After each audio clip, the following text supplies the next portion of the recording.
A constituent of mine in the 106th district, but he's a longtime friend. You know, there's been a lot of books, a lot of movies about Operation Market Garden, The Bridge Too Far, some of the things that happened. You were an active participant. You were there. What are your feelings on Market Garden? The British are wonderful planners, and if you want to make plans for an operation or to do anything, you cannot top the British. They're very good at that. But then if you want to execute it, you better do it yourself. But you can use a British plan. But in this case, the plans were, they had never run an airborne operation before. And in running this thing, they made too many wrong decisions. And the ones that suffered the most is their own British paratroopers on the other side of the Rhine River up at Arnhem, who were, they jumped 8,000 men in there and they only got 6,500 out. But through it. So for example, our mission was to capture this bridge over the Lothian Canal. And the only problem was we jumped 3 miles, two and a half miles away from it. So we had to assemble an exact track. Well, they had this small group of Germans that were on guard duty on this bridge, and they had all the time in the world to set the charges and be ready for it and blow it up right in the face. And as soon as they did that, then they withdrew. But the important point was that the Dutch, the Holland people, with their intelligence, they knew that the German force that was guarding this part of Holland at this point was no more than a good-sized police force. So if we'd have jumped on the objective, I'm sure as soon as we were coming down, they might have shot a couple of us, but they would have taken off on the run, and we'd have taken the bridge.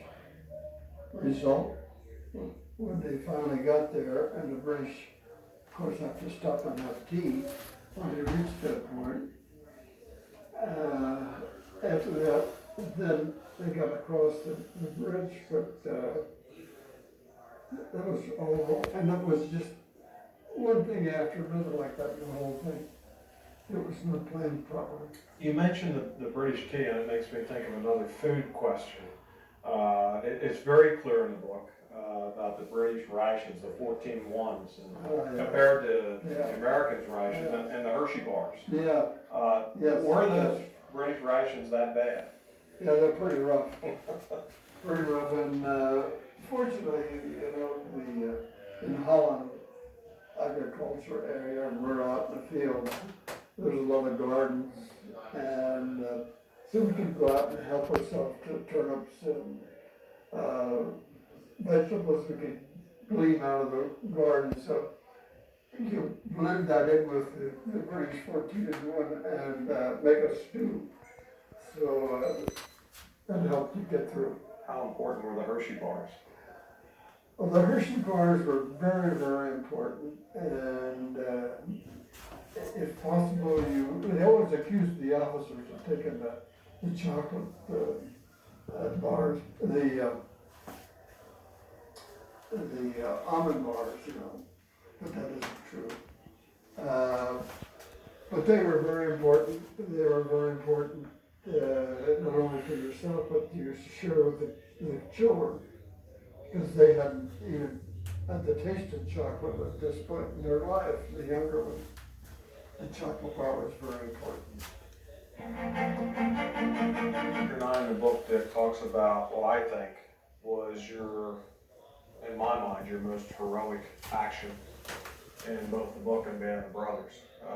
I think you should have gotten the Medal of Honor for the operation at the dike. I mean, I can't personally envision standing on top of an earthen dike and looking down on 100 SS troops, whether they were looking at me or not. They're down there, and you put your weapon at your hip and start firing, and they're firing back at you and scattering and running, and you dump the first clip and put another one in, you dump the second clip, put another one in. What were you thinking?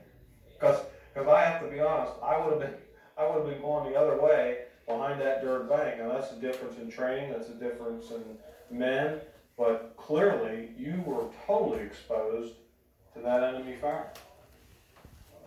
I want to point out the guy that was standing up there in the dike that particular moment is not the guy that you're talking to today. And it was in a mental state. I don't know how to explain it. I've never been was there before. I've never been in that condition since.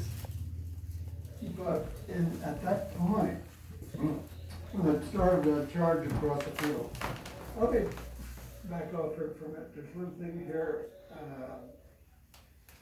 If you remember when we went in to take care of the troops on Normandy, and we made a flanking attack. We were taking them on one at a time. And in this case, in the charge, we were making a frontal attack. There's quite a difference there.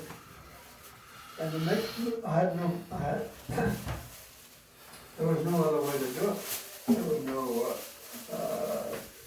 There was no hedgerows like we have in Normandy and so forth.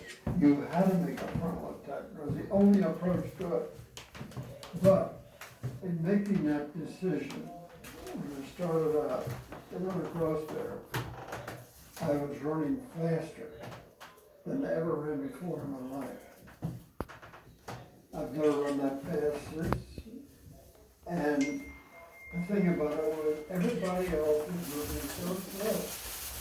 I couldn't understand it. My men were moving so slow, I couldn't understand it. I got up there and jumped up to the dike. You're relating there. And as I look up to the Germans down there, seeing the position I'm in, I'm behind them.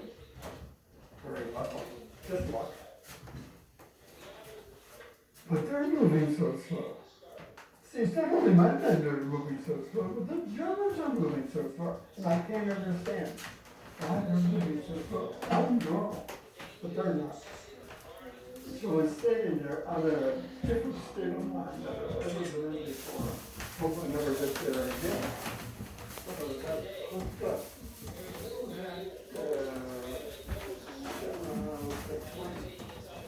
But as they're pumped up, they were moving slow and I was normal.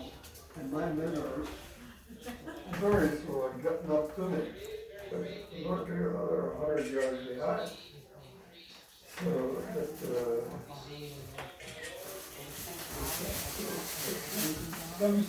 It does. Were you cognizant of the fact that you were changing, cartridges? I mean, because it almost sounded